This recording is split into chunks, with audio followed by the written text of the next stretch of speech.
tricky words, sight words, hard words, high frequency words. They all come down to the same thing.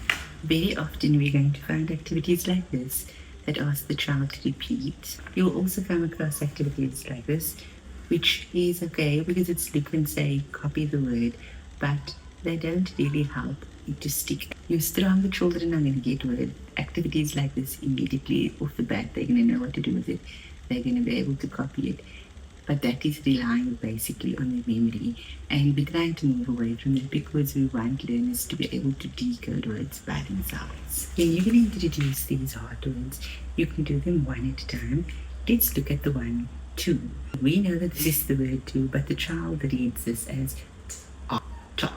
What you need to explain to them is, or teach them explicitly, is that the is the sound that is special, and that's why it gets a heart. A lot of it is done by memory recall, but to make that easy for the child, we're going to play lots and lots of games and activities that incorporates the entire body and helps them to memorize the words in a fun way. Okay, you all know kids love a big reveal, right? Find something fun to put the words in, get someone to come up, pull a word out of the hat, and we're going to go. The child needs to read it, give you a sentence, also consolidating the words again. So firstly, we need to understand why the child can't read this without being able to know what the tricky parts are, because this means absolutely nothing unless they're reading it by memory, of course. These words are decodable once they've learned the sounds. They can read any word that you put together for them, whereas these words are not decodable because when you sound this out, you're going to go, yeah, you get the picture. Before anything else happens, what needs to happen is the child needs to understand why it's a tricky word. You're going to teach them these words one at a time, and you're only going to do this once you've introduced the child to enough sounds for them to know decodable words. Okay, the next game I'm going to show you is Go Fish. You're going to need a magnet, and these are magnetic cards with the words on them like that. That's another word. You're going to ask the child to find the specific word. So whichever word you have here, so I'm going to say, can you find the word are? Child will then, of course, pick it up using the fishing rod. Super cute. Exciting. They love this. Another variation of the Go Fish is where the child finds a word in the bucket and then they have to pull the word, whichever word they pull out. That's the word that they need to read to you and give you a sentence with. Super duper early in the year, I introduced this guy. His name is Zach, and I normally place him on a stool in my class and he just chills there.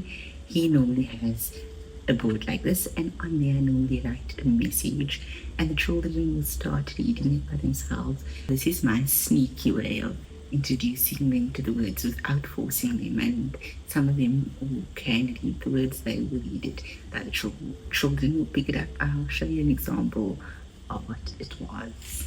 A card like this you can create yourself.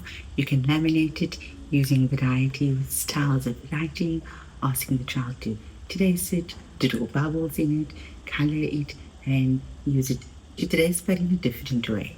Another fun way to do it is you can have your words printed or put up in flowers, etc. Put it on your door and use it as a password. Whatever the password of the day is, as the child comes past, they need to touch it and say the password to mix it up so that they don't all say the same words and they're not repeating. You're obviously going to increase it and swap it out as you go along. Super cute. The child gets to start over there and then that's the end over there. Using a horse, die. These are the things I use for things to move with because they are inexpensive and I buy like bags of them at a time because children throw them around. And super easy way, instead of buttons also, children swallow buttons. These are what I use. Children love something tactile that they can touch, that they can play with and that they can hold. The easy way to get your child to remember these tricky words, difficult words, or hard words is to treat it like games, turn it into games and make them memorize it using games, because They don't follow the phonetic rules because imagine having to diddle these words into your head if they don't go.